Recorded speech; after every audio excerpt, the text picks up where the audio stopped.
Welcome back to Hardware Unboxed. Today I'm starting a new benchmark series looking at gaming performance for something different. More specifically though, I will be looking at the balance between CPU and GPU performance, and I'll be starting by focusing on AMD's Zen 3 range using a range of different tier GPUs. This is something I started doing in 2019. The first installment featured the GeForce RTX 2080 Ti, RTX 2070 Super, Radeon RX 5700 and RX 580. And the CPUs included the Core i9 9900K, Ryzen 9 3900X and Ryzen 5 3600. Since then, an entirely new generation of CPUs and GPUs have been released, and therefore many of you have requested an updated version of that video. This video won't quite be the same as what you saw previously, as I am starting with the Zen 3 range, but in the next installment I will be adding some Intel CPUs and then perhaps we'll look at some older CPUs as well. For this one, I want to see how the Ryzen 5 5600X, Ryzen 7 5800X, Ryzen 9 5900X and 5950X compare in half a dozen games using the GeForce RTX 3090, RTX 3070, Radeon RX 5700 XT and 5600 XT using both ultra and medium quality presets at 1080p, 1440p and 4K. So you might be wondering, why do this testing? What's the point of testing these CPU and GPU combinations? Well, this really is an extension of the testing shown in my day one CPU reviews. In the CPU review, the intention is to compare CPU gaming performance, and therefore the focus is on CPU limited testing by using a flagship GPU, such as the GeForce RTX 3090 at lowish resolutions such as 1080p. This really is ideal for showing which CPUs are truly faster for gaming, at least in the current range of games we test with, though it is also generally a good indicator of performance for the next few years as well. That said, it can be a little bit misleading if you're using that data as a buying guide, especially when comparing CPUs in different price ranges, as the gains shown in the review won't necessarily translate to your setup, as you'll likely be using a much more affordable GPU, a more sensible GPU if you like. You also probably won't just be playing CPU demanding games. So the idea of this follow-up content is to provide you with a much more complete picture of CPU and GPU performance. Now, all of the data we're about to look at is based on an average of 3 runs, and quite incredibly that means each game saw at least 288 benchmark runs to record this data. So in total we're looking at around 1700 benchmark runs to make this content, and that explains why it has been my key focus for the past 2 weeks. Now, I'm not expecting these results to be particularly exciting or unexpected, but I felt as though starting with Zen 3 made the most sense, and this data will serve as an excellent foundation for adding 10th and 11th gen core processors, as well as older AMD and Intel CPUs. So this should develop into a very interesting benchmark series. As for the test system, each CPU has been tested using 32GB of DDR4 3200CL14 memory in a dual-channel, dual-rank configuration on the Gigabyte X570 Aorus Extreme, and cooling them is the Corsair iCUE H115i Elite.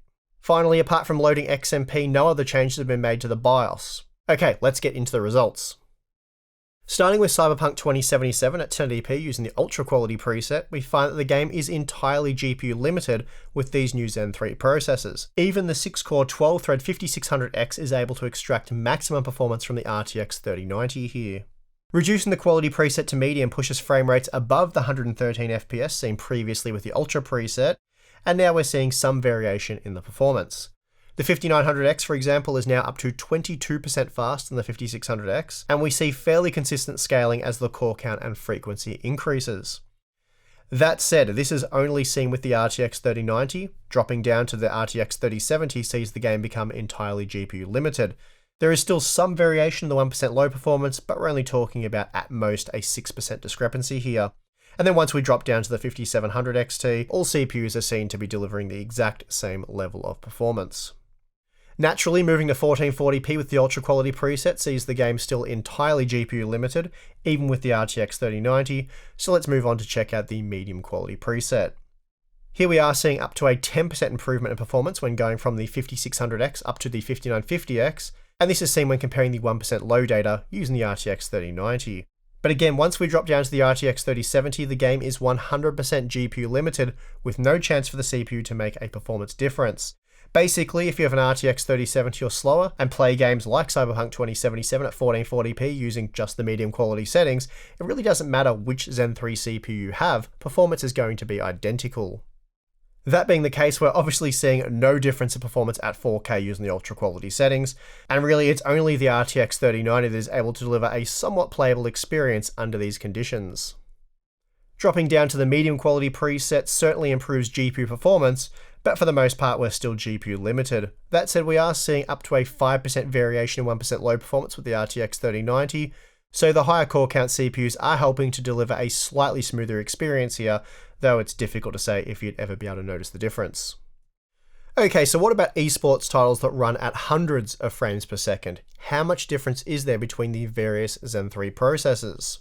Well, here we have the Rainbow Six Siege results at 1080p using the ultra quality preset, and there's not really that much to talk about. Of course, this isn't a core-heavy game, so providing the cores themselves are very fast, having 6 of them is more than enough, and we're certainly seeing that here with the Ryzen 5 5600X.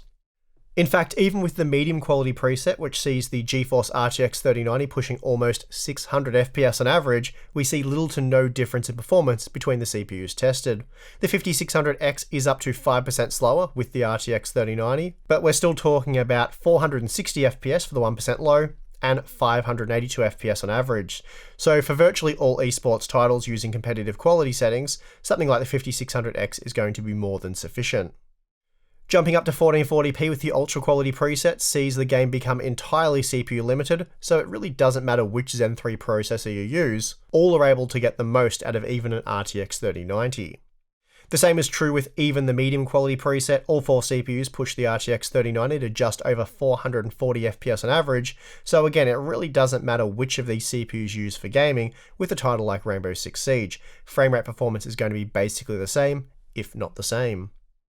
As expected, there's no real difference in performance between these various Zen 3 CPUs at 4K. We're talking about a 3% variation in performance at most. And the same is true even when using the medium quality preset at 4K. In fact, here we're seeing at most just a 2% variation in performance. Horizon Zero Dawn isn't a very CPU demanding game, and I found in the past you'll be GPU limited even at 1080p with an RTX 3090 using any modern Intel or AMD CPU. That being the case, you might think it's not a suitable game for this kind of test, and while a case can be certainly made for that, I feel it is important to include new AAA titles that, like most games, aren't limited by CPU performance, at least within reason. Here we're looking at no more than a 5% difference in performance between the slowest and fastest Zen 3 processor when looking at the 1% low performance with an RTX 3090. Using lower quality settings, in this case the original preset, which is medium, we find there is some variation in the results with the higher end GeForce GPUs.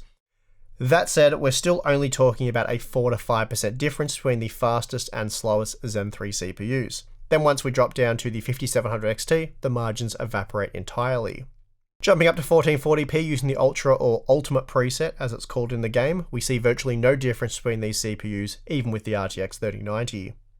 There is some difference at 1440p with the medium quality preset, but even with the RTX 3090, we're only talking about up to a 6% margin between the 5600X and 5950X. Naturally at 4K, there's really nothing to speak of in the way of performance margins. All 4 CPUs delivered the same or virtually the same performance with all 4 GPUs.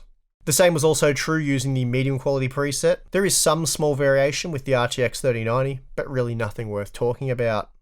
Okay, so here we have a game that is very CPU demanding, much more so than most games. This title heavily utilizes the CPU, and not just 1 or 2 cores, but can spread the load quite evenly across many cores. The game plays just fine with the 5600X though, but in some more extreme instances it does leave performance on the table, like what we're seeing here at 1080p with the RTX 3090.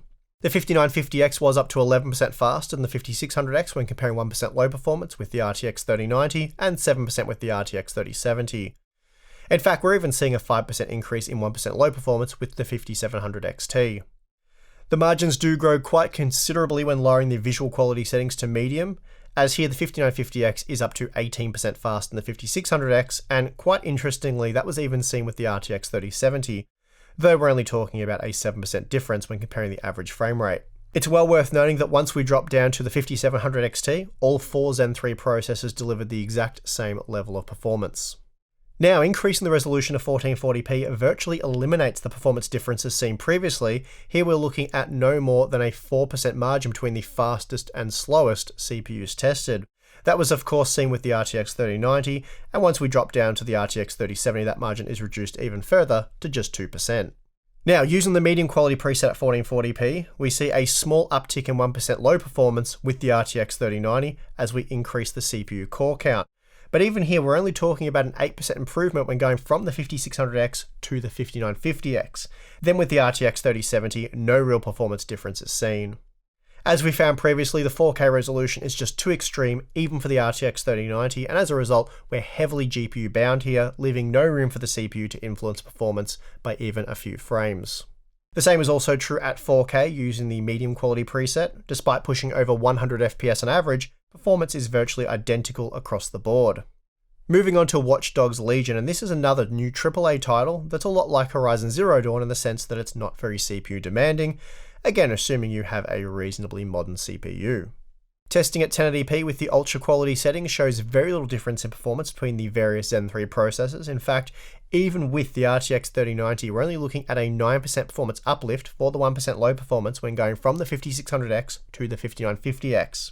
Given the 5950X clocks around 7% higher and packs more than twice as many cores, I'd say that's a very mild performance gain indeed. The 1080p medium results are quite interesting, as here they appear to be running into a single thread type limitation with the Zen 3 architecture, and this is evident by the fact that the performance from the 5700X right up to the mighty RTX 3090 is very similar, suggesting a strong CPU bottleneck here, and it's certainly not core related. As you might have expected, jumping up to 1440p with the ultra quality preset, we see no difference in performance between the various Zen 3 CPUs, even with the RTX 3090, so a hard GPU bottleneck here. Even with the medium quality settings, we're still looking at a strong CPU bottleneck with the RTX 3090, and of course anything slower. As you could have no doubt guessed, the 4K Ultra data is again heavily limited by the GPU. In fact, we're seeing identical performance across the board. And the same is also true of the 4K medium results. Doesn't really matter which of these Zen 3 CPUs you use, performance will be identical. Typically speaking, Assassin's Creed titles have been quite CPU demanding, and I'd say Assassin's Creed Valhalla is as well, though if you have a CPU as capable as the 5600X, then that's really all you're going to need. Past Assassin's Creed titles were known to break quad-core CPUs with 4 cores and 4 threads, but they've always played well on 12-threaded processors. Using the medium quality settings, we still find that the game is largely GPU bound. We also find an interesting scenario where the 5700 XT performs better than the RTX 3070, and not much slower than the RTX 3090. This would typically suggest a CPU limitation, and while that is possible at the high end, it's not due to a lack of CPU cores, so an interesting result here. Scaling is more what you'd expect to see at 1440p with the ultra quality settings, and clearly we are looking at a strong GPU limitation for all tested hardware configurations.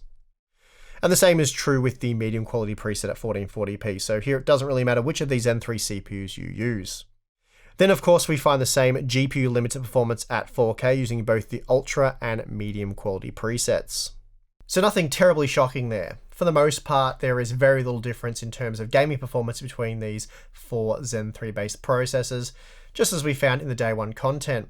In fact, in the day one content, on average, the 5950X was just 4% faster than the 5600X, and that was again with an RTX 3090 at 1080p using ultra quality settings.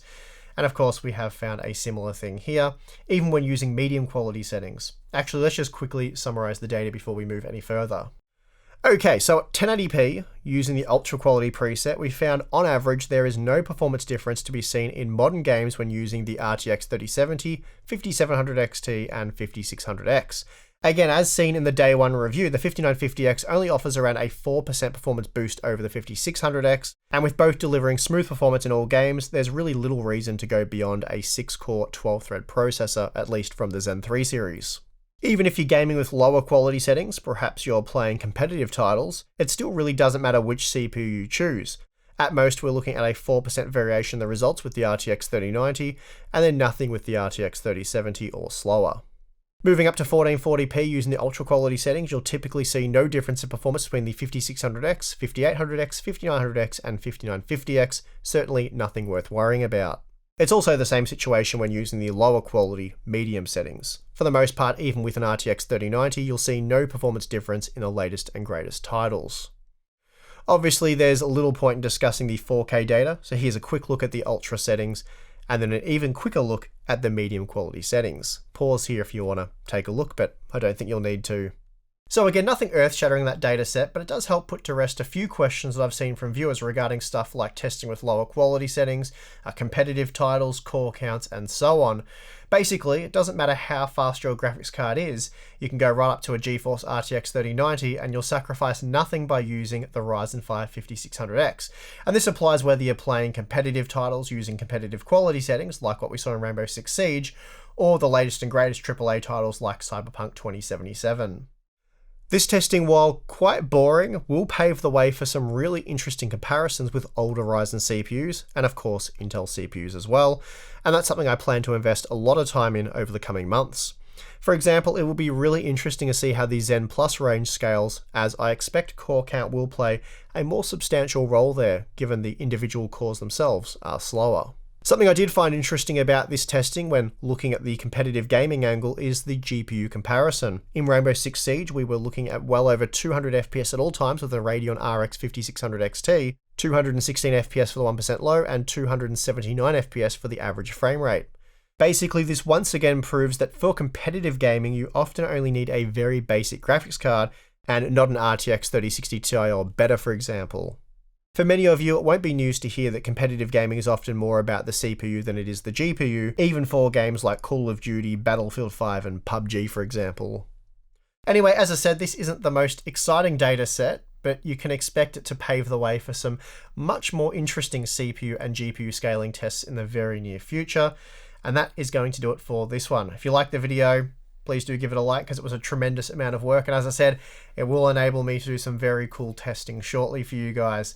Also subscribe if you're new to the channel and you haven't done so already. And if you'd like to become a Hardware Unboxed community member, then you can join us over at Floatplane or Patreon. The links for both of those are in the video description. That will give you access to our exclusive Discord chat where you can chat with Tim and myself and the rest of the Hardware Unboxed community. We also have a live stream that Tim and myself do each month for you guys. We talk about the current events of the month, as well as address any questions that you guys have for us. Also Q&A stuff, behind the scenes videos, very cool stuff. So if you're interested, do check it out. Links are in the video description, as I said. But if not, perfectly fine. And I would like to just thank you for watching this video. I'm your host, Steve, and I'll see you again next time.